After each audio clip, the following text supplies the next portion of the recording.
For some reason, the Democrat... Well, I say for some reason. It's obvious why. Because critical race theory, as we covered the other day, has been infused and injected into American public school life, and the parents are furious. We covered this in a clip the other day. Parents are rising up against critical race theory, and rightly so, because critical race theory is nothing but racism repackaged, which is why it's the Democrats doing it. And this has become something that has been drawn to the attention of left-wing politicians in the United States. So they've decided that what they're going to do, say the Democratic governor of Virginia, is just going to call it conspiracy theory. Let's play the clip.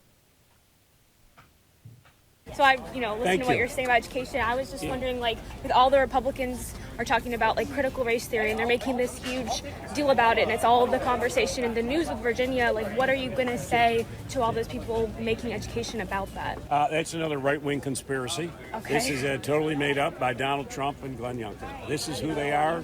It's a conspiracy theory. That is just hilarious. I don't know whether you can see it, but we've literally got a critical race theory book over there that we've read, and we can guarantee to you it's not a conspiracy theory. What it is a lot of people in on it if it is. Well, yeah.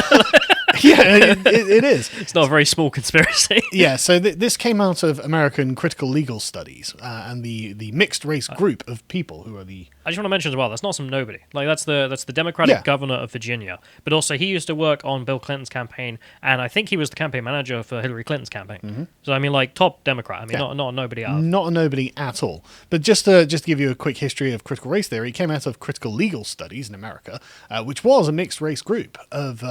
left-wing Marxists, very syndicalists, whatever, radical leftists who were interested in changing the system from within.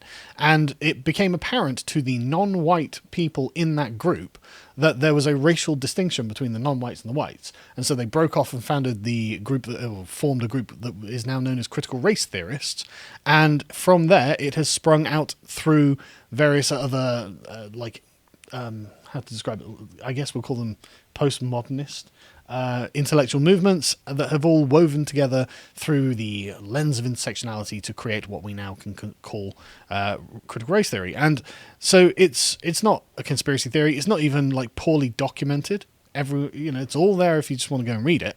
And so calling it a conspiracy theory is just an obvious lie and a way of covering your ass, because it becomes blatantly obvious by just looking at the things that these people do that what they're advocating for is just racism. And thank goodness for Mythicist Milwaukee. I can't see God because they're atheists, and I'm an atheist as well.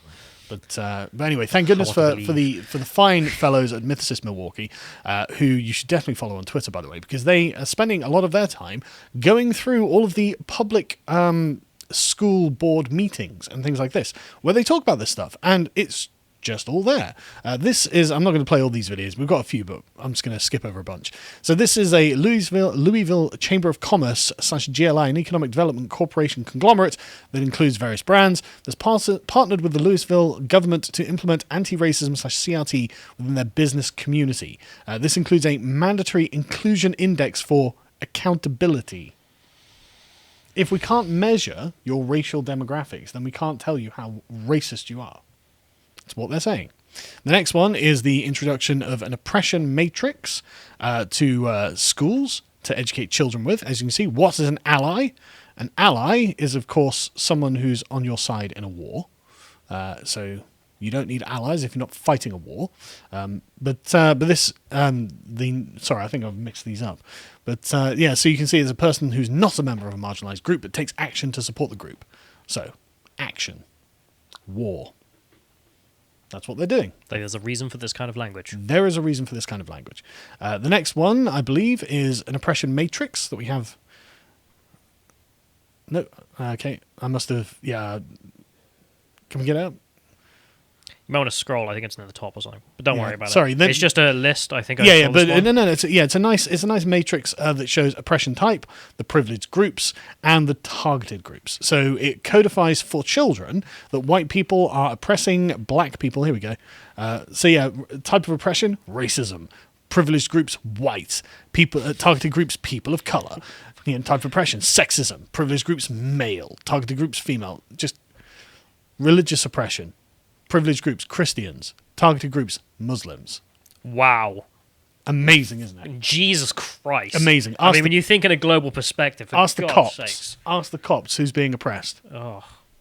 I mean, I've heard some nonsense in my time, but I mean, how American do you have to be to get that kind of perspective? Very. Muslims are the oppressed group, Christians privileged. Christians are not just the privileged group, they're the oppressors of Muslims. Staggering, isn't it? Ask the French if they feel the same way. But yeah, anyway, so of course, kids, you got being brainwashed into this by being forced to do the critical race theory fist. Can we get that one up just so people can see? The Marxist fist. Yep, this is the Marxist fist. Bunch of kids just standing around, obviously not really into it. Been told to do it by their teachers. Yeah, she wants a nice pretty picture to put up on the school's Look, Instagram. I've radicalized my kids. Dog whistling to all of the other critical race theorists. My kids, not my kids. Well, yeah, not the hers, teacher doing it to other people's kids. Yeah, of course, yeah. But the point is a dog whistle to all of the other critical race theorists going, look, the work is proceeding as planned. And what's interesting is this has corporate backing. In this particular case, Pizza Hut is sponsoring critical race theory in the classroom. This next clip, the lady speaking about it claims that their organization has 475,000 members, with Pizza Hut sponsoring what is just racism in the classrooms, teaching children that white men create stereotypes about black and brown people, and that's why they're oppressed. And this is all words coming out of the kids' mouths from their teachers, obviously. And it's just like, right, okay, so they're just openly teaching the black kids and the brown kids that they are inferior to the white men, and the white men who are doing this to control and own their own property are oppressing them. It's evil. It's absolutely evil. No more Pizza Hut. No, well, this is why James Lindsay... I never go to Pizza Hut in the UK anyway because it sucks. Well, sure, but this is why James Lindsay had a great little meme for this. We're delivering racism. Yes, you are. That's just what they do. We're open. We'll deliver racism. We're literally funding racist indoctrination of children. New toppings from Pizza Hut. But anyway, yeah. So let's just watch the next clip. I'm curious about the extent to which the presenters may or may not reference critical race theory when working with faculty. Do you find it productive to name this approach explicitly, or do you just kind of do it without formal discussion? I'm thinking it could be a growth opportunity for some faculty as well, or we could learn from them. That's a great point. For me, my approach, I like to be about it. So I don't necessarily name critical race theory or critical race praxis, but I make that part of how I operate in my actions, in my role. So I could name it. That certainly is an opportunity, but I tend to be more focused on kind of operationalizing those thoughts and ideas. They're ashamed and they don't want to tell you that what they're doing is critical race theory, because if they say we're doing critical race theory, you'll be like, Nazism, right? No, I don't want my kids being indoctrinated into that. Why are you doing it? And so they hide, which is why the Democrats are now they're going to try and repackage critical race theory. And you're going to see this in the next coming weeks and months, where they try and repackage critical race theory by simply teaching it, but without naming it, and saying that anyone who references it is calling it a conspiracy theory, like they do with cultural Marxism. White nationalists talk like that all the time. Yes, they do. They absolutely do. And it's because the if you were to name the thing, people would be like, oh, wait, I know what that's all about. But if you were in fact to say, well, I'm just concerned about fairness and equity, then who isn't? Everyone's concerned about those things. And it's a way of subverting and sneaking it in through the back door. And just to be clear, this is done by racists, not just by like people who will hide their power level either. Like this previous lady who was like, well, I'm not going to name critical race theory to give my racism a name. No, you get people like Robin DiAngelo who are just open about the fact that they are racist. Let's play this next clip. So I'm pretty sure I'm speaking to a room filled with white progressives. When I do a caucus group or something and the white people are afraid I might think they're racist, I think you're racist. I do. I think I am too. Right? So I'm just gonna put it right out here. As a result of being born and raised as a white person in this culture, I have a racist worldview. I have deep racist biases. Then you're fired. I have developed racist patterns. What? She's a racist. She admits to being a racist. This is the lady who wrote White Fragility that's being recommended by my government. Yes. Right. And she calls herself a racist. Just openly to the laughs of other racists in her audience.